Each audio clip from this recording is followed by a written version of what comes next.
Well, and speaking of sort of creating those opportunities, the other words that kind of get thrown around during all this is like contractor, freelance.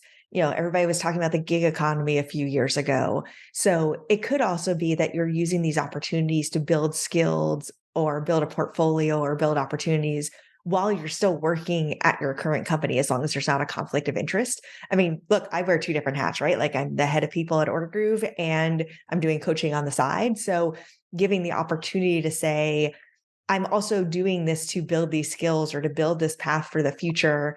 Would love to talk to you about, are there ways we could work together? I remember at Ordergroove, we were interviewing I think it was an engineer maybe, and they came from a totally different background and they had started to build their portfolio by building websites for people that they truly connected with. So like there was a local animal shelter and they went and built a website and took pictures of all the animals so that they could get adopted faster. And so for her, it was fun because she like got to do something that she believed in, but she was also building a portfolio. She could say, I built this website for this organization. I did this thing for this organization.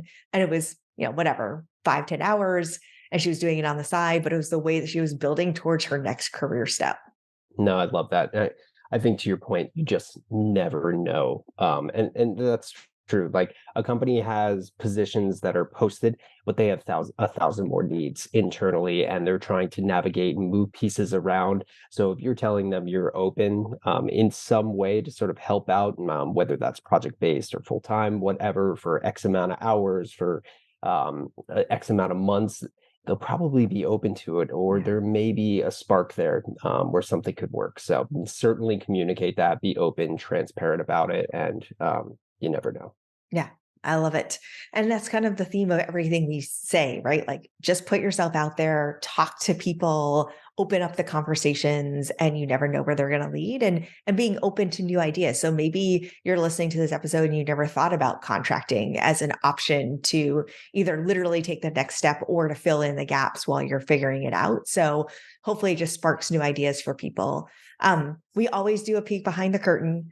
So my peek behind the curtain is there's real value from the HR perspective to bringing a contractor in because we can really get a chance to know you a little bit more as well and test out a role and really understand what we need out of that role. There's literally a situation I've been working on over the last year where we've been trying to figure out a skill that's missing on the team. And so, but we don't know if it's a skill we're missing today. And once we have it, we won't need it or we'll need it in a different way, or is it a Mhm. long-term need? And so we've been talking to different contractors about it, and either they're going to have a huge impact on the organization and then get to move on to something else if it's just a contractor role, or they're going to build it out and we'll see how valuable it is and will continue to be, and we'll hire this person full time. So from the HR perspective, it really gives us a chance to kind of try out a role first. And we're always very honest about that upfront. So it kind of goes back to the honesty and just having those conversations with people. I love that.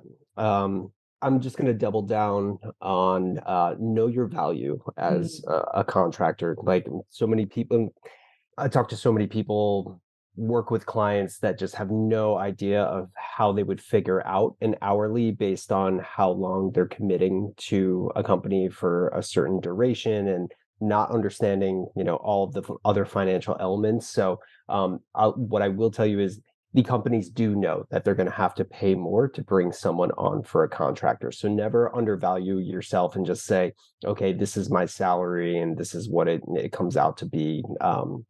If I broke it down in an hourly fashion, they're prepared to pay more for the contract. So make sure that you're boosting those numbers up again, like 30 to 50% is a great starting point. Like put yourself in a safe space. Always be open to negotiation, but point is don't undervalue yourself because they're going to be prepared to pay more for these situations.